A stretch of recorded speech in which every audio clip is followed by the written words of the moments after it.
ദൈവത്തിന് ഏറ്റവും ഇഷ്ടപ്പെട്ടൊരു ബൈബിൾ വേഴ്സ് ഉണ്ടെങ്കിൽ അത് യോഹന്നാൻ 3:15 ആയിരിക്കും. തൻ്റെ ഏകജാതന് നൽകാൻ തക്കവണ്ണം ദൈവം ലോകത്തെ അത്രമാത്രം സ്നേഹിച്ചു. ഇനി സാത്താന് ഏറ്റവും ഇഷ്ടപ്പെട്ടൊരു ബൈബിൾ വാക്യം ഉണ്ടെങ്കിൽ അത് ഇന്നത്തെ ഗോസ്പലാണ്. വിധിക്കപ്പെടാതിരിക്കാൻ നിങ്ങളും വിധിക്കരുത്.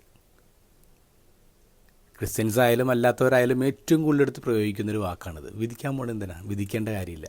കുറ്റം നോക്കാൻ പോകേണ്ട കാര്യമൊന്നുമില്ല. The most misunderstood and misapplied verse എന്നാണ് ഇത് അറിയപ്പെടുന്നത്. ഇത് വെച്ചിട്ടാണ് നമ്മളെന്തിനാ മറ്റുള്ളവർ കുറ്റപ്പെടുത്താൻ പോകുന്നത്, നമ്മളെന്തിനാ മറ്റുള്ളവർ തിരുത്താൻ പോകുന്നത്. എല്ലാവർക്കും അതിൻ്റെതായ ശരികളില്ലേ. ഇതൊരു പുതിയൊരു കൾച്ചറാണ്. ഓരോരുത്തരും അവരുടേതായ ശരികളിലും കഥകളിലും ജീവിക്കുകയാണ്. അത് നമ്മൾ ഇടപെടാൻ പോകണ്ട. അങ്ങനെയാണെങ്കിൽ കറക്ഷൻസ് തെറ്റുന്നല്ലേ ഈ ഭാഗം പറയുന്നത്. പക്ഷെ നോക്കിയേ, ഈശോ ക്രിറ്റിസൈസ് ചെയ്തിട്ടില്ലേ? ഈശോ വിധിച്ചിട്ടില്ലേ? ഈശോ നടത്തിയിട്ടുള്ള സർജിക്കൽ സ്ട്രൈക്കാണ്. കൃത്യമായിട്ട് പിൻ പോയിൻ്റ് ചെയ്ത് ആളുകൾ ഈശോ തിരുത്തിയിട്ടുണ്ടെന്നുള്ളതാണ്. അവിടെ ഒരു മിഡിൽ പാത്തൊന്നും എടുത്തിട്ടൊന്നുമില്ല. അപ്പോൾ ഈ ഭാഗം നമ്മോട് എന്താ പറയുന്നത്? നമ്മളാരും പ്രൊഫഷണൽസ് അല്ല. മറ്റുള്ളവരുടെ കുറവുകൾ അറിയാൻ, അത് ബാൻഡേജ് ചെയ്യാനുള്ള എക്യുപ്മെൻറ്റ്സ് നമ്മുടെ കയ്യിലില്ല. അതിന് എക്സ്പേർട്ടല്ല നമ്മൾ. ഞാനിങ്ങനെ അടിമുടി മുറിഞ്ഞു നിൽക്കുകയാണ്.